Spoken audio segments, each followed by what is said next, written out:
நான்காவது என்ன பாருங்க, உபபாதகம். இதில் முதல்ல ஒன்று சொல்ல போகிறேன்.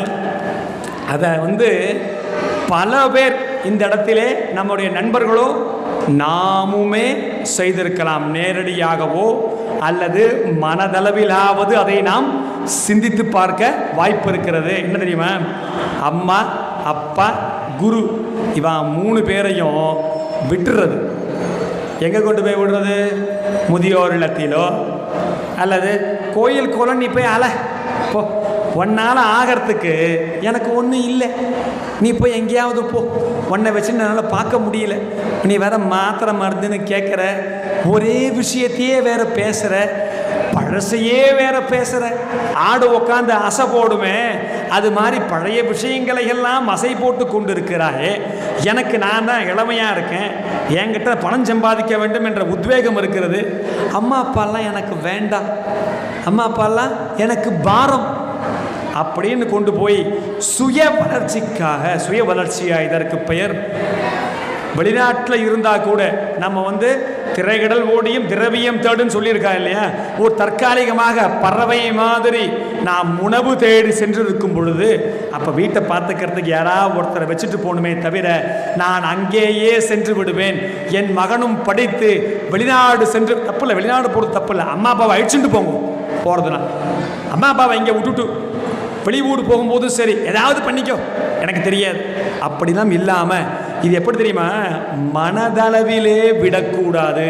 இங்கே பல பேர் நாம் உடனே நீங்கள்லாம் சொல்லியிருக்கலாம், இல்லை சுவாமி எங்கள் அம்மா அப்பாலாம் எங்கிட்ட தான் இருக்கா அப்படின்னு சொல்லியிருக்கலாம். மனதளவிலே பிடிப்புடன் இருக்கிறோமா தாய் தந்தையரிடத்திலே, அது மகா பாவம். அதை செய்துவிட்டு துச்சமாக தாய் தந்தையை பேசிவிட்டு இங்கே முருகனிடத்திலே முருகா காப்பாற்று என்றால், முருகன் காப்பாற்றினாலும் நாம் எல்லாம் காப்பாற்றப்படுவோமா? வாய்ப்பு இருக்குமா? அப்போ இந்த பாதகத்தை நாம் செய்யக்கூடாது. நம்மால் நம் தாய் தந்தையருக்கோ தெரிஞ்சவாளுக்கோ நமக்கு உடனே ₹1,00,000 பணம் கொடுக்கணும்னு கிடையாது. நம்மால் ஒரு வயசானவா இருக்கா, அவள் சமூகத்திற்கு குரு. என்னது, எதுவுமே இல்லைன்னாலும் இந்த சமூகத்தில் வாழ முடியும்னு நமக்கு காமிக்கலையா? வயசானவா அத்தனை பேர், கைவிடப்பட்டவா எவ்வளோ பேர் இருக்காளே, அவெல்லாம் நமக்கு குரு இல்லையா? அவெல்லாம் தற்கொலை பண்ணிட்டால, இங்கே வாழ்ந்து கொண்டிருக்கிறார்கள். அப்பெல்லாம் அவெல்லாம் யாருக்கு சமம்? குருக்கு சமம். நம்ம என்ன பண்ணணும்? குருவுக்குனா போய் உதவி பண்ண வேண்டாமா? கையை பிடிச்சி என்னம்மா ஆச்சு, என்னப்பா ஆச்சு, நன்னா இருக்கேடா, உங்களுக்கு சாப்பாடு வாங்கிது, ஏதாவது கேட்கணும். என்ன பாவம் பண்ணான்னு தெரியல, இப்படி அலைஞ்சின்னு இருக்க, இப்படி சொல்லிட்டு போகலாமா நம்ம? அப்போது நம் வீட்டிலே இருக்கக்கூடிய பெரியவாளாக இருந்தாலும் சரி, ரோட்டில் பார்க்கக்கூடிய யாரோ ஒருத்தராக இருந்தாலும் சரி, உண்மையாக விடுறது, புறத்திலே விடுவது இரண்டாவது, மனதளவிலே விடாமல் நாம் பிடித்திருக்க வேண்டும். அப்போ உபபாதகத்தில் முதலாவது என்ன சொல்கிறா? தாய் தந்தை குருவை மனதளவும் சரி, அகத்திலும் சரி, புறத்திலும் சரி விட்டு விடுவது, அது முதலாவது பாபம்னு சொல்கிறான். இரண்டாவது பாருங்க, இதை நான் சொன்னேன்னு வைங்களேன், இதெல்லாம் மாமா சாமி இங்கே பாபம்னு எழுதியிருக்குன்னு நீங்கள் கேட்பேன். என்ன தெரியுமா? நீர்நிலைகளை ஆக்கிரமித்து விற்றல் சாஸ்திரத்தில் இருக்கு. வேதத்திலே, உபனிஷத்திலே, ஆகமத்திலே, அப்புறம் இதிகாசத்திலையும் புராணத்திலையும் என்ன இருக்கு, என்ன சொல்லியிருக்கு நமக்கு பாபத்தில்? உபபாதகம்னா என்ன சொல்லியிருக்கு? ரெண்டாவது என்னது? நீர்நிலைகளை ஆக்கிரமிப்பது. பார்க்குறோமா இல்லையா? ஒரே ஒரு பெரிய மழை வந்தால் ஊர் முழுக்க தண்ணி நிற்கிறதா இல்லையா? உடனே சென்னை தான் அப்படி இருக்கு சாமி அப்படின்னு சொல்லி தப்பிச்சிக்கப்படாது. இங்கெல்லாம் நீர்நிலைகள் திருடப்படலையா? எதுக்கு நீர்நிலைகள் திருடக்கூடாது, எதுக்கு பாபம்னு சொல்லியிருக்கா? காரணம் என்ன? இங்கே மனிதர்கள் மட்டும்தான் வாழ்ந்துட்டு இருக்கோமா? ஆடு மாடு பாம்பு அதெல்லாம் இல்லையா? குருவிகள் இல்லையா? அதுக்கெல்லாமும் அந்த நீர் இது இயற்கையாக கொடுத்ததுன்னு நமக்கு ஏரி குளமெல்லாம். ஏரினா நம்ம அப்புறமா தான் வெட்டுன்னு கண்டுபிடிச்சோம். நம்மெல்லாம் பெரிய பெரிய நீர்நிலைகள் தேங்கி நின்னதை பார்த்தா நம்மெல்லாம் கண்டுபிடிச்சோம். சாமி நாங்கள் போய் யாரும் விற்கலை சாமி, நாங்கள்லாம் போய் எதையும் வாங்கலை. அப்படி அல்ல, இது சரியான இடமா? இந்த இடத்திலே நடந்திருக்கு. நம்ம பார்க்கணும், நாம் உண்மையாக நேர்மையாக சமூகத்திற்கு அஞ்சி இங்கே நாம் சம்பாதித்திருக்கும் பொழுது நம்ம பணம் வீணா போகலாமா? தப்பு இல்லையா? அப்போ என்ன பண்ணுறான்? பிற உயிர்களுக்கும் இங்கே நீரை கொடுக்கக்கூடிய நீர்நிலைகளை நமக்கு தெரிந்தவா யாராவது செய்தாலும், அவள் என்ன ஸ்கொயர் ஃபீட் நன்னா போகிறது போல் இருக்கு. 5 வருஷத்துக்கு முன்னாடி வாங்கினிய அப்போ 500 ரூபாயா, இப்போ 2000 ரூபா இருக்கா இல்லையா? சொல்லுவோமா இல்லையா? நம்மலாம் அப்படி சொல்லலாமா? டேய் ஏண்டா அதை பிளாட்டு போட்டு விற்கிற, ஆடு மாடு ஆடு மாடை பற்றி உனக்கு என்ன கேவலை? சொல்றவா சொல்லிட்டு தான் இருப்பா. அவர்களிடத்திலே மருள் அதிகமாக இருக்கிறது. யாருக்கெல்லாம் அருள் இருக்கிறதோ அவ தான் கேட்பா இல்லையா? அப்ப இரண்டாவது என்ன? நீர்நிலைகளை ஆக்கிரமிப்பது. மூன்றாவது பாருங்க, இதெல்லாம் சம்பந்தம் இல்லாத மாதிரி உங்களுக்கு தெரியும். இந்த இது சம உபபாதங்கள்லாம் ஒரே அளவு. எது பாருங்க, முன்னாடி என்ன சொன்னோம்? அம்மா அப்பா குருவை விட்டுறது. ரெண்டாவது நீர்நிலைகளை ஆக்கிரமிப்பது. மூன்றாவது தனக்கு மட்டும் சமைத்துக் கொள்வது. இருக்கலாமா அப்படி? வீட்டில் யாராவது ஒருத்தங்க வரமாட்டாளா? அப்படி யார் அப்படி சமைப்பான்னா, யார் ஒருத்தர் வந்தா விருந்தோம்பறதுக்கு தயாரா இருக்காளோ அவ மட்டும்தான் கொஞ்சமாவது ஒரு அரிசி என்ன பண்ணுவோம். நம்ம இப்போ இருக்கக்கூடிய இந்த கிராமத்திலேருந்து வரக்கூடிய மக்கள்லாம் என்ன அப்படி பண்ண மாட்டா. ஆனால் நகரத்தில் இருக்கக்கூடியவா பொருளை வீணாக்க கூடாது அப்படின்னு நினச்சிட்டு பண்ணுறா. நியாயப்படி பெரிய அப்பார்ட்மெண்ட்டாக இருக்கட்டும், தனியாக இண்டிவிஜுவல் ஹவுசஸ், வில்லா அப்படின்னு பல விஷயங்கள் இருந்தாலும் அங்கெல்லாம் சுற்றி நிறைய ஆடுகளும் மாடுகளும் குரங்கும் பன்னியும் எவ்வளவோ இருக்குது இல்லையா? அதுக்கு கூப்பிட்டு கொஞ்சமாக நீங்கள் உயிர்னா உடனே தனக்கு மட்டும் சமைத்துக் கொள்வதுன்னா, நான் மனுஷால மட்டும் சொல்லலை, பிற உயிர்கள் இருக்கு இல்லையா? காக்காய்க்கு வைக்காமல் சாப்பிட்றோமா இல்லையா? நம்ம வச்சுட்டு தானே சாப்பிட்றோம். அப்பப்பா நமக்கு என்ன சொல்லியிருக்கு முதல்லையே? தாத்தா காக்காலாம் என் தாத்தா பாட்டி அப்படின்னு சொல்லியிருக்கு. காரணம் என்ன? ஒரு காக்கா குருவி இங்கே இல்லைன்னா ஆலமரமும் வேப்ப மரமும் நம்ம சுற்றி இருக்க வாய்ப்பு இருக்கு. எங்கே ஆலங்கன்று வேப்பங்கன்று போய் வாங்கிட்டு வாங்க பார்ப்போம் எங்கேயாவது இருக்குன்னு. காக்கா எச்சமிடலன்னு வைங்கோ, இதெல்லாம் நமக்கு நடக்க வாய்ப்பு இருக்கிறதா? வருமா? இயற்கையாக நம்மளால் மனுஷனால எல்லாத்தையும் செஞ்சிட முடியுமா நினைத்தாலும்? அப்போ இது குறித்தெல்லாம் நமக்கு என்ன இருக்கணும்? சிந்தனை இருக்கணும். நான் எனக்கு மட்டும்தான் சமைச்சுப்பேன். எங்கள் வீட்டில் 3 பேர் தான் இருக்காங்க. நான் 6 சப்பாத்தி பண்ணுவேன், 2 கரண்டி சட்னி பண்ணுவேன். இப்படி தான் சமைப்பதா? கொஞ்சமாவது கூட என்ன பண்ணணும்? சமைக்கணும். வீணா போகிறது நினைக்கக்கூடாது. கொஞ்சமாக கூட சமைங்கோ. அதை மீந்ததை நம்ம பகிர்ந்து ஒரு நாய்க்கோ ஒரு பூனைக்கோ இல்லைனா வீட்டில் இருக்கக்கூடிய ஆட்களுக்கு யாராவது ஒருத்தர் வந்தால் என்ன பண்ணுறது? அதெல்லாம் நம்ம என்ன பண்ணணும்? யாராவது ஒருத்தர் வரணுங்கிற எண்ணத்தோடையே சமைக்கணும். அதான் சொல்லுவா அப்பயே, காக்கா கத்துறது யாரோ விருந்தாளி வரப்போகிறேன், உடனே அப்பா சொல்லுவார், போய் துரத்திட்டு வா முன்னாடி. இங்கே காக்கா வேடுதுன்னா விருந்தாளி வரமாட்டா இல்லையா? இதெல்லாம் நகைச்சுவையாக இருக்கலாம் நம்ம சும்மா கேட்பதற்கு. ஆனால் அதெல்லாம் எதில் அடங்கியிருக்கா? நீர்நிலைகளை ஆக்கிரமிப்பது எவ்வளவு பெரிய பாவமோ அந்த அளவுக்கு சமமானது நமக்கு மட்டும் சமைத்துக் கொள்வது. அடுத்தது பாருங்கோ, இதெல்லாம் சொன்னேன்னு வைங்க, இப்போ அவ்வளோதான், அத்தனை பேரும் காலி. இங்கே இருக்கக்கூடிய பாதி பேர் டமால்னு விழுந்தோம். என்னன்னு சொல்லட்டுமா? சதா வெளியே சாப்பிடுவது பாவம். அவ்வளோதான். உடனே ஹோட்டல்காரெல்லாம் சண்டைக்கு வரப்படாது. என்ன இப்போ சுவாமி பெரிய ஹோட்டல் வச்சுருக்கேன், பெரிய பாவம்ட்டாலே நல்லா வார்த்தை கவனிங்க. சதா வெளியே சாப்பிடுவது. நான் ஒரு வேலைக்காக சென்றிருக்கிறேன், என்னால் இன்னைக்கு சமைக்க முடியலை, எனக்கு உடம்பு சரியில்லை, என்றைக்கோ ஒரு நாள் போய் சாப்பிடுங்க, யாரோ வேண்டான்னு சொல்லலை. ஆனால் சதா வெளில சாப்பிடக்கூடாதுன்னு ஏன் சொல்கிறோம்? உடம்பு வீணாக போயிடுமா போனாதான்?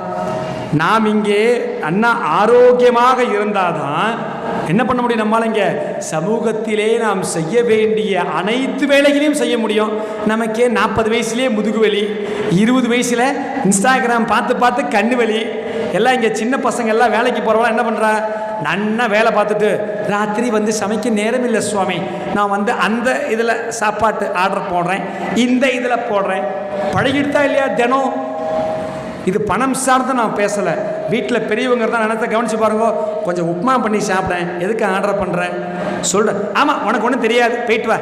நான் அதில் தான் ஆர்டர் பண்ணி நான் ஸ்விக்கியில் ஜொமேட்டோலையும் இப்போ 25 வந்துடுது. இன்னும் கொஞ்சம் போச்சுன்னா ஆர்டர் பண்ணால் வந்து ஊட்டி விட்டு போவா போல் இருக்கு. 5 ரூபா கூட போட்டேன்னா என்ன பண்ணுவா? அவளை வந்து உட்காத்தி வச்சு கதை சொல்லி ஊட்டி விட்டு போவா போல் இருக்கு. அந்த அளவுக்கு அவன் சேவையை தப்பாக சொல்லலை. இதுதான் என்ன சொன்ன முன்னாடியே, எந்த கருவியை எப்படி பயன்படுத்த வேண்டும் என்ற அறிவை நாம் படிப்படியாக இழந்து வருகிறோம். இந்த இடத்துல கண்ணாமினான சதா வெளியில் சாப்பிட்றது பாவம். பாவம் என்னது? புறத்துக்கு மட்டுமல்ல, அகத்திற்கும் பாவம். சாஸ்திரம் சொல்லியிருக்கு, நீர் தண்ணி உடல் வளர்த்தேன் உயிர் வளர்த்தேனே. அப்போ என்ன பண்ணுறோம்? நம்மெல்லாம் உயிரே சரியாக வளர்க்கலன்னா அருளையெல்லாம் நாம் பெற முடியுமா? முருகன் இடத்துல வந்து கேட்டால் கிடைக்குமா? அப்போ என்ன சொல்கிற? 4வது, சதா வெளியே சாப்பிட்றது பாபம்னு நம்மெல்லாம் தெரிஞ்சுக்கணும். நீங்கள் தெரிஞ்சுட்டு பசங்கள்கிட்டலாம் போய் சொல்லுங்க. தனியாக சமைப்பதும் தனக்கு மட்டும் சமைப்பதும் பாவம், சமைக்காமலே வெளியில் போய் சாப்பிட்றதும் எப்போ பார்த்தாலும் சதா, அந்த வார்த்தை இருக்குது சதா.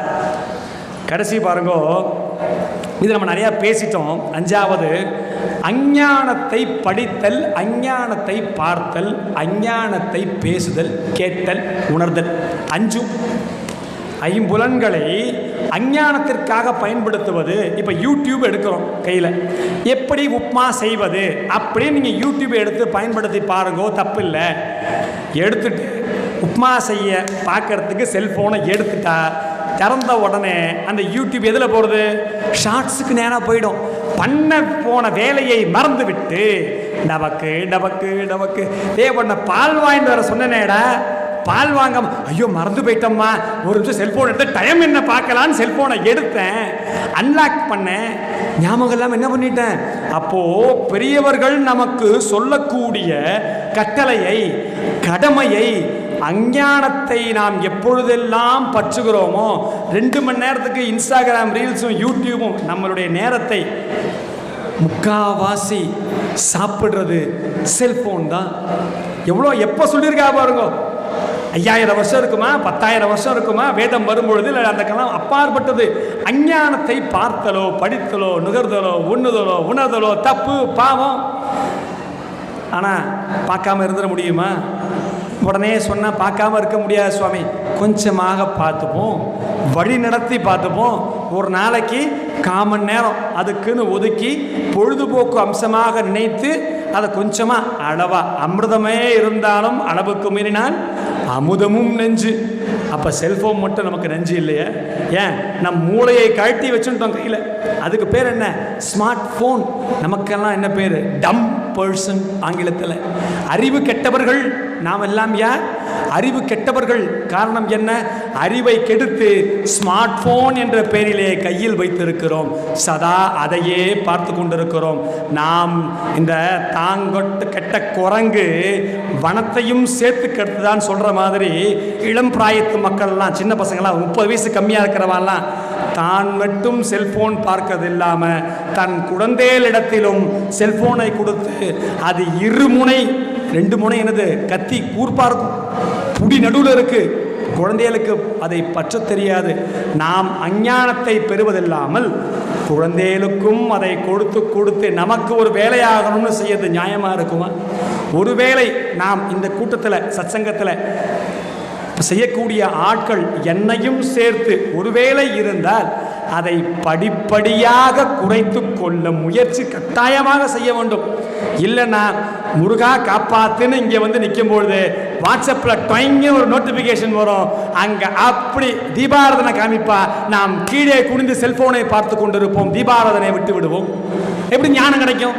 எப்படி முருகனுடைய அருள் நமக்கு கிடைக்கும்? வாய்ப்பு இருக்க? அப்போது அறகுறையாக செய்யக்கூடாது. அதான் சொல்கிறேன். அப்போ அறகுறை புத்தி தான் நமக்கு எல்லாம் வரும். அப்போ அஞ்ஞானம் என்பது என்னது? நமக்கு ஞானத்திலிருந்து விலகி இருப்பது. அதை என்ன சொல்கிற? 5வது அதை பார்க்கக்கூடாது அப்படிங்கிறார். கடைசி விஷயம் அந்த உபபாதகத்தில் 6வதாக சொல்லப்பட்ட விஷயம் என்ன தெரியுமா? பிறர் பிழைப்பை கெடுக்கக்கூடாது. அது புறத்திலேயும் சரி அகத்திலேயும் சரி. நான் யார் பிழப்ப கெடுத்த சுவாமி அப்படின்னு நீங்களாம் சொல்லப்படாது. நமக்கு ஏதாவது ஒரு பிரச்சனை வரும்பொழுது நீ நன்னா இருக்க மாட்டடா, நீ உருப்படாமல் போயிடுவ, இந்த வார்த்தைகளை எல்லாம் வாயால் நாம் எல்லாம் சொல்லாமல் இருந்திருக்கலாம், மனதளவிலே நினைக்காமல் இருந்திருக்கிறோம் என்று சொல்ல முடியுமா? நம்மால? கட்டாயம் இதெல்லாம் பாவம். மனதளவிலே இன்னொருத்தருடைய பிழைப்பு கெட்டுப்போனும் நினைச்சாலும் காரணம் என்ன? தமிழ் சமூகம் நமக்கு அடிப்படையில் என்ன சொல்லி கொடுத்துருக்கு? நமக்கெல்லாம் என்ன சொல்லி கொடுத்துருக்கு? கெடுவான் கேடு நினைப்பான். என்ன கவனிங்க அந்த வசனத்தை. முன்னாடியே அதாவது கேடு நினைப்பவன் கெட்டு போவான்னு சொல்லலை. என்ன கவனிக்கணும்? கெடுவான் முன்னாடியே என்னவா? எப்போ கெடுதியை ஒருவர் நினைக்க போகின்றாரோ அப்பயே கெட்டு போயிடுவான். கெடுவான், அதுக்கப்புறமா தான் கேடு நினைக்க போறான். அப்போ நமக்கு அவ்வளவு அழகாக சொல்லி கொடுத்திருக்கிறார்கள். அந்த கருவியை நாம், தமிழ் என்ற கருவியை நாம் எல்லாம் பயன்படுத்த வேண்டாமா? வெறும்னா பணத்தை வாங்கி, வீட்டை வாங்கி, பைக்கை வாங்கி, ஐஃபோன் வாங்கி, என்ன வாங்கி பாவத்தை வாங்கி சேர்த்து வைத்து கொண்டால் போதுமா? அம்மா அப்பாவெல்லாம் தெருவில் விட்டுட்டு பண்ணக்கூடாது இல்லையா? அப்போ உபபாதகத்தில் கடைசியாக சொல்வது என்னது? பிறர் பிழைப்பை மனதளவிலும் கெடுதியாக நினைக்கக்கூடாது என்பது என்னது? மிக முக்கியமான ஒன்று.